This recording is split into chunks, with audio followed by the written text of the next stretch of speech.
This Woven Kingdom by TAHEREH MAFI, Chapter 1. Elise, stitched in the kitchen by the light of star and fire, sitting as she often did, curled up inside the hearth. Soot stained her skin and skirts in haphazard streaks, smudged along the crest of her cheek, a dusting of yet more darkness above one eye. She didn't seem to notice. Elise was cold. No, she was freezing. She often wished she were a body with hinges, that she might throw open a door in her chest and fill its cavity with coal, then kerosene, strike a match. Alas, she tucked up her skirts and shifted nearer the fire, careful lest she destroy the garment she still owed the illegitimate daughter of the Logian ambassador. The intricate, glittering piece was her only order this month, but Elise nursed a secret hope that the gown would conjure clients on its own, for such fashionable commissions were, after all, the direct result of an envy born only in a ballroom around a dinner table. So long as the kingdom remained at peace, the royal elite, legitimate and illegitimate alike, would continue to host parties and incur debt, which meant Elise might yet find ways to extract coin from their embroidered pockets. She shivered violently then, nearly missing a stitch, nearly toppling into the fire. As a toddling child, Elise had once been so desperately cold she'd crawled onto the searing hearth on purpose. Of course, it had never occurred to her that she might be consumed by the blaze. She'd been but a babe following an instinct to seek warmth. Elise couldn't have known then that the singularity of her affliction was so rare was the frost that grew inside her body, that she stood in stark relief even among her own people, who were thought to be strange indeed.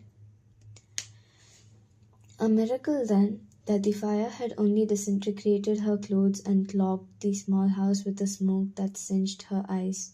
A subsequent scream, however, signaled to the snug dot that her scheme was at an end.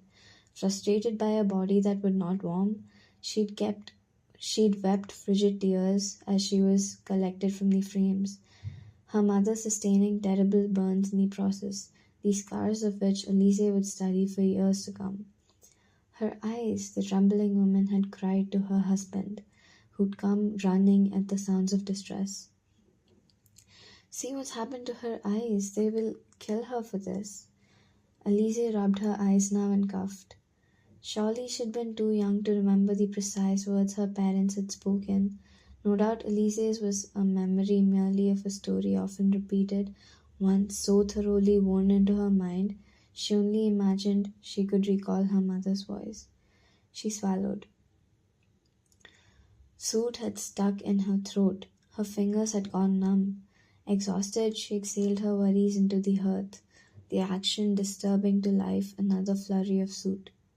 Elise coughed for the second time then, this time so hard she stabbed the stitching needle into her small finger.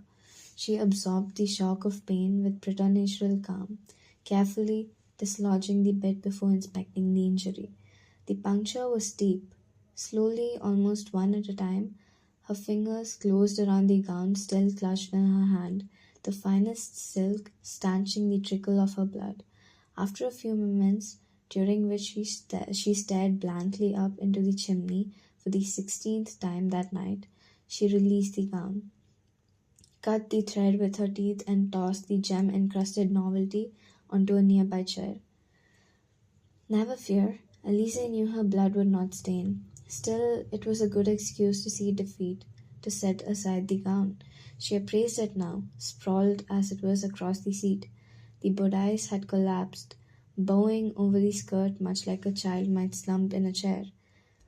Silk pooled around its wooden legs, beadwork catching the light.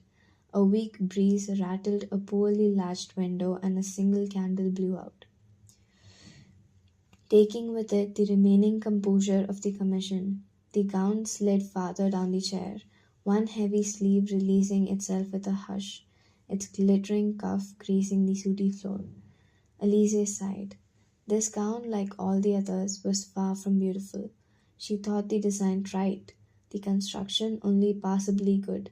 She dreamed of unleashing her mind, of freeing her hands to create without hesitation. But the roar of Elise's imagination was quieted, always, by an unfortunate need for self-preservation. It was only during her grandfather's lifetime that the fire accords had been established, unprecedented peace agreements that allowed jinn and humans to mix freely for the first time in nearly a millennia. Though superficially identical, jinn bodies had been forged from the essence of fire, imbuing in them certain physical advantages, while humans, whose beginnings were established in dirt and water, had long been labeled clay. Jinn had conceded to the establishment of the Accords that a variegated relief for the two races had been locked in bloodshed for eons, and though the enmity between them remained unresolved, all had tired of death. The streets had been gilded with liquid sun to usher in the era of this tenuous peacetime, the empire's flag and coin reimagined in triumph. Every royal article was stamped with the maxim of a new age. Mirrors, may equality reign always supreme. MERAS. Equality, as it turned out, had meant Jen were to lower themselves to the weakness of humans, denying at all times the inherent powers of their race, the speed and strength and elective evanescence born unto their bodies. They were to seize at once what the king had declared, such supernatural operations, or face certain death. And Clay, who had exposed themselves as an insecure sort of creature, were only too willing to cry cheat, no matter the context. Elise could still hear the screams, the riots in the streets. She stared now at the mediocre gown.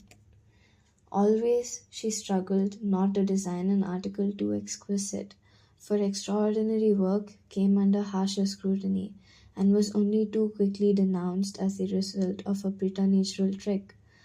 Only once, having grown increasingly desperate to earn a decent living, had Elise thought to impress a customer not with style but with craftsmanship.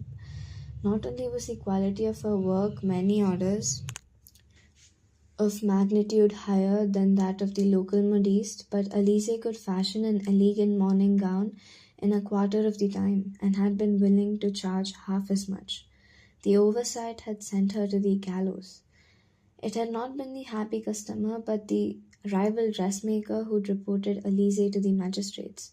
Miracle of miracles, she'd managed to evade their attempt to drag her away in the night, and fled the familiar countryside of her childhood for the anonymity of the city, hoping to be lost among the masses. Would that she might slow off the burden she carried with her always, but Elise knew an abundance of reasons to keep to the shadows. Chief among them, the reminder that her parents had forfeited their lives in the interest of her quiet survival, and to comport herself carelessly now would be to dishonor their efforts. No, Elise had learned the hard way to relinquish her commissions long before she grew to love them. She stood, and a cloud of soot stood with her, billowing around her skirts. She'd need to clean the kitchen hearth before Mrs. Amina came down in the morning, or she'd likely be out on the street again. Despite her best efforts, Elise had been turned out onto the street more times than she could count. She'd always supposed it took little encouragement to dispose of that which was already seen as disposable, but these thoughts had done little to calm her. Elise collected a broom, flinching a little as the fire died. It was very late. The steady tick-tick of the clock wound something in her heart, made her anxious. Elise had a natural aversion to the dark, a rooted fear she could not fully articulate. She'd have rather worked a needle and thread by the light of the sun, but she spent her days doing the work that really mattered. Scrubbing the rooms and latrines of Bass House, the grand estate of her Grace, the Duchess Jamila of Fetros. Elise had never met the Duchess, only seen the glittering older woman from afar. Elise's meetings were with Mrs. Amina, the housekeeper, who'd hired Elise on a trial basis only, as she'd arrived with no references. As a result, Elise was not yet permitted to interact with the other servants, nor was she allotted a proper room in the servants' wing.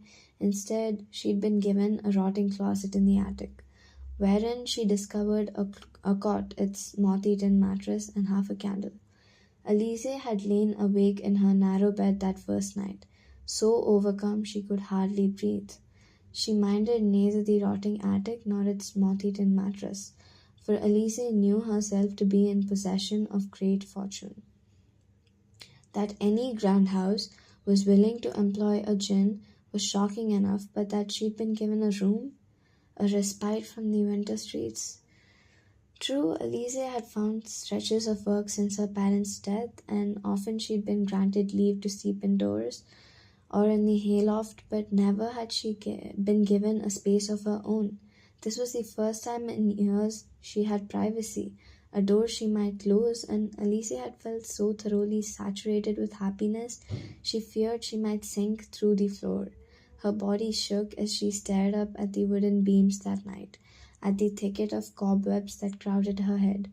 A large spider had unspooled a length of thread, lowering itself to look her in the eye, and Elise had only smiled, clutching a skin of water to her chest. The water had been her single request. A skin of water? Mrs. Amina had frowned at her as if she'd asked to eat the woman's child. "You can fetch your own water, girl." "Forgive me, I would," Elise had said, eyes on her shoes, on the torn leather around the toe she'd not yet mended. "But I'm still new to the city, and I've found it difficult to access fresh water so far from home. There's no reliable cistern nearby, and I cannot yet afford the glass water in the market." Mrs. Amina roared with laughter.